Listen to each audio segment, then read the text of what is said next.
Hey, Miss Clark. Hello. Well, I mean, you contacted me way early this morning at 6 something. And it's 5 something now. Do you know who this is? Yeah, did you know that? Did you send me a text? I have strange things going on in my life. I got a text from you. And you got a text. That was from me.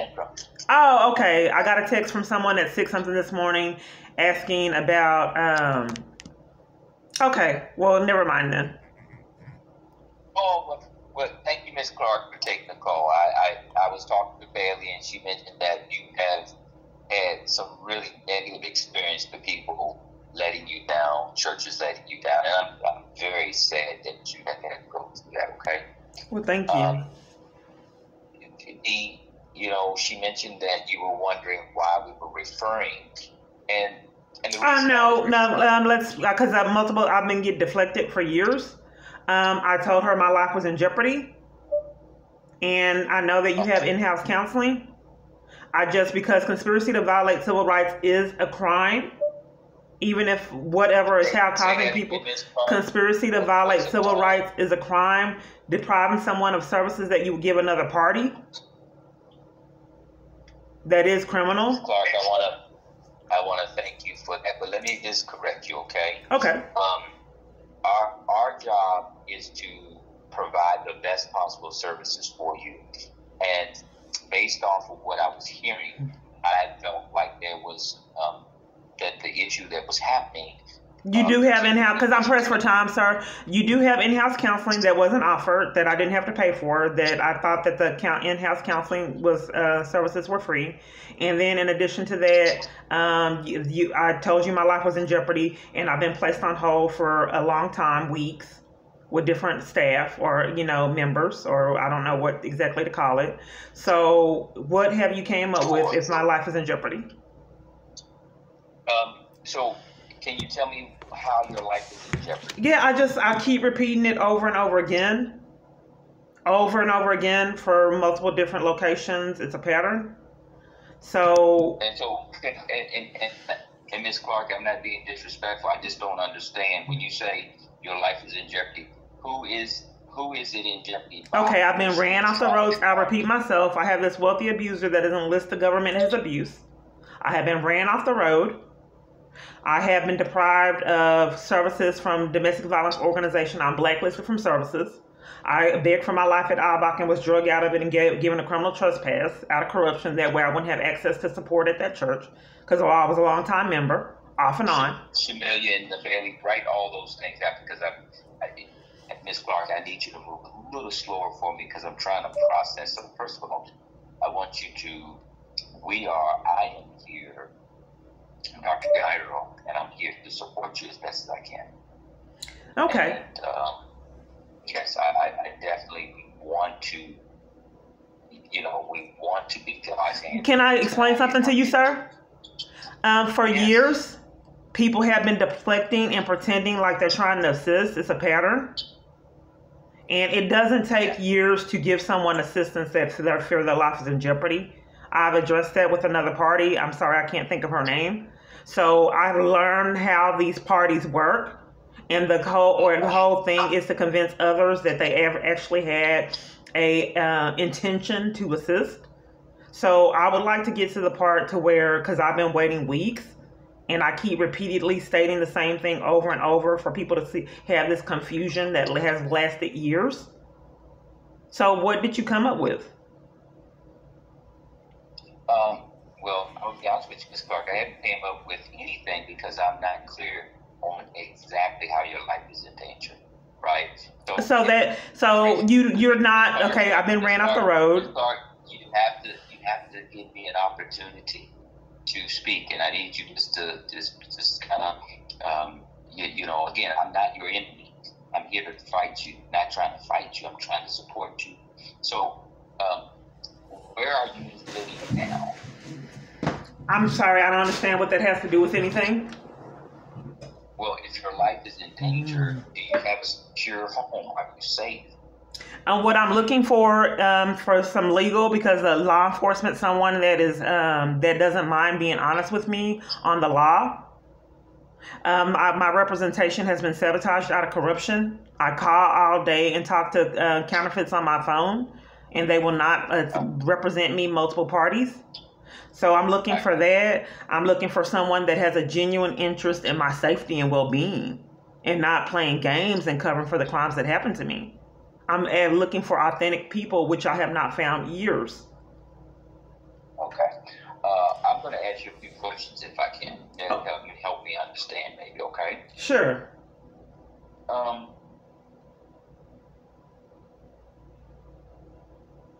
Give me just a second as I pull up my questions.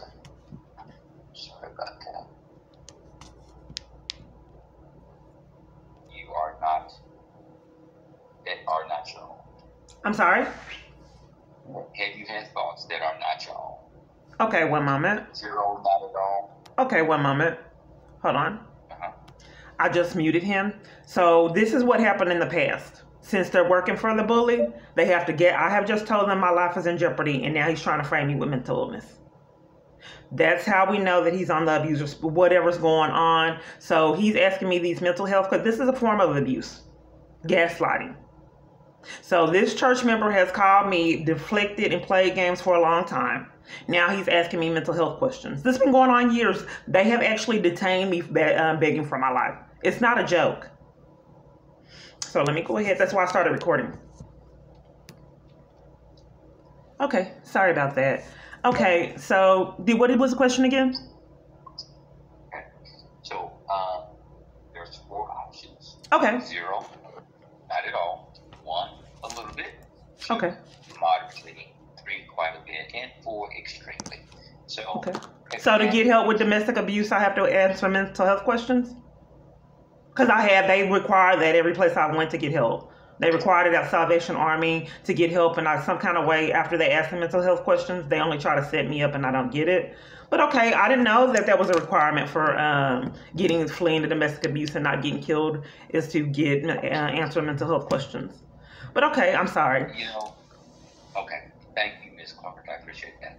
So 0 would be not at all, 1, a little bit, 2, moderately, 3, quite a bit, and 4, extreme. Okay, so not at all. Okay, points that are not your own. You said not at all? That's correct. And this is how you get help with domestic abuse? Is this correct?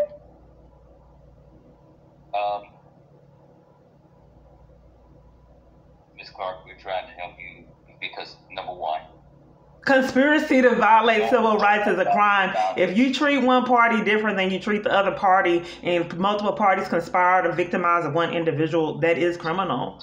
So I just wanted to make sure that this is the protocol for helping women that are fleeing dangerous domestic violence situations. So I want to make sure before I answer these questions that we're on the same page. I'm going to have Bailey send you over a list of domestic violence shelters, and she will email you a list of resources. Okay, well, here's the thing, sir. Here's the thing, just so you know my situation. I keep on getting those referrals, so I wanted part of staff or, loving church members or whoever, whomever, because there's something going on with my phone, and multiple parties are lured in to refer me back to numbers and leave me in jeopardy and kind of leave me hanging. So that's why I ventured out to the church, and I hope that I can get parties that have compassion and not continue to cover for the chaos, because there's multiple different forms of abuse, and that's why I reached out to church members, because I thought that I could find some integrity there. Yes, well, I'm saying that you don't feel like we're being sincere. We've been waiting weeks, and, I do appreciate you giving me resources, but I did state that there's a problem with an attorney, and if these huge churches know that my life is in jeopardy and it involves government and corruption, I'm not quite sure I can answer those questions on mental illness. I'm not quite sure why multiple parties want to degrade me with asking me mental health questions, and I've informed them my life is in jeopardy. That's actually a form of abuse. But I can answer those questions if that's... That is a matter of opinion, but I hear you. Okay, well then I'm sorry. I can go ahead and answer those mental health questions. Go ahead and give them to me. If that is your requirement to get services like multiple other locations, they did require me to say that I was mentally ill and answer mental health questions to get services that I never got. So yes, you can go ahead and finish asking me those questions. If that's how it works. I'm gonna be very direct. We don't have the ability at our center because we specialized in that area. That's why we wanted to try to find a little more information so that we could find a shelter for you, resources for you that will be able to address where you're at and what you're going through. Okay, so since my phone is talk to a lot of counterfeits, for years, no one has been able to find a live person. They keep on referring me back to problems. No one has a contact for years. No name, no nothing.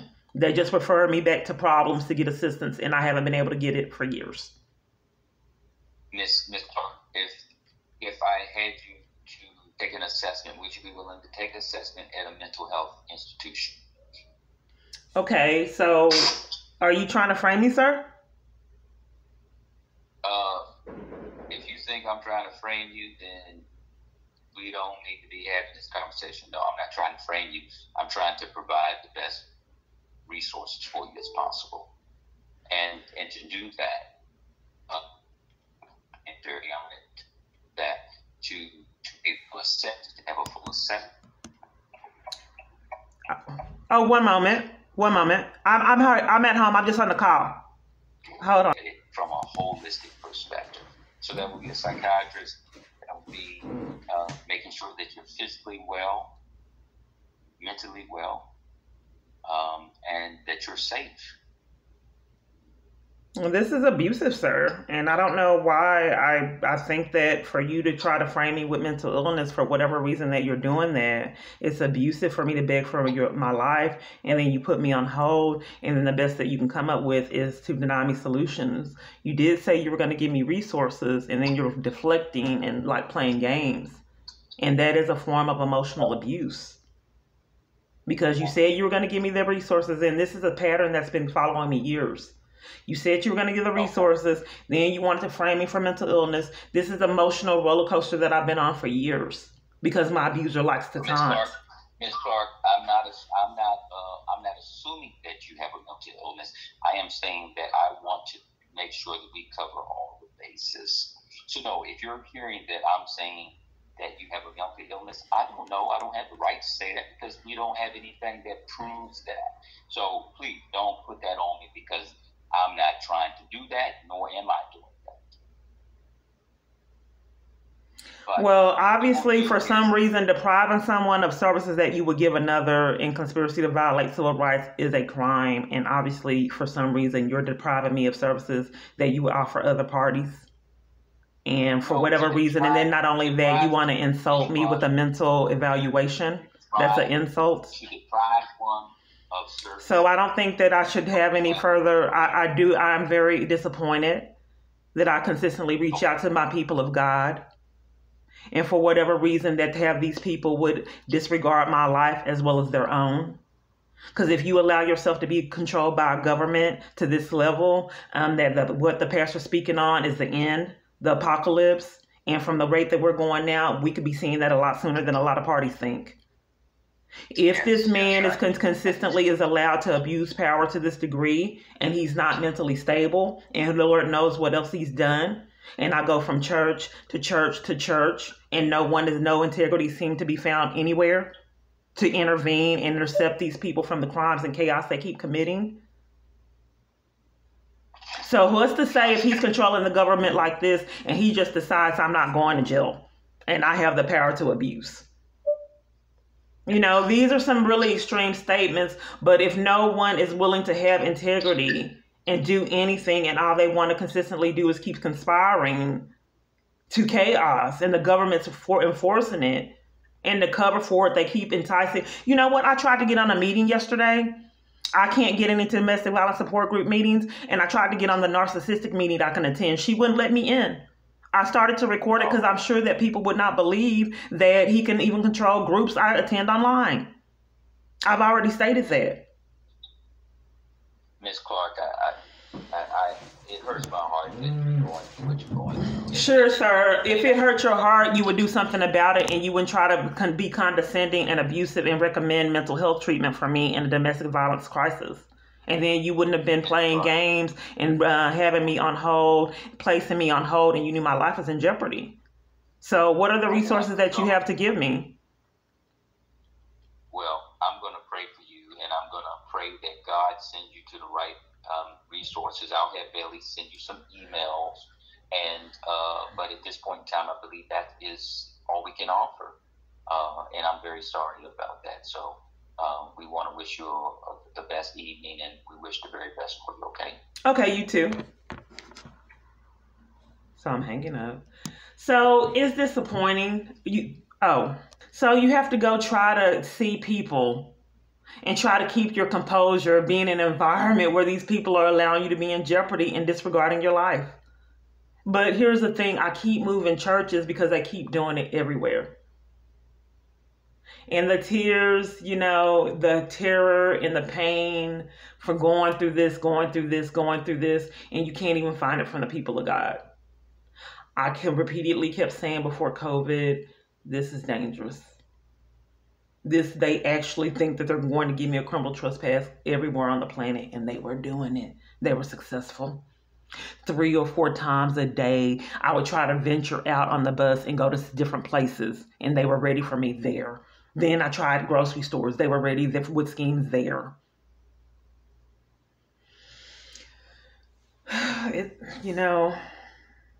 This is the video diary.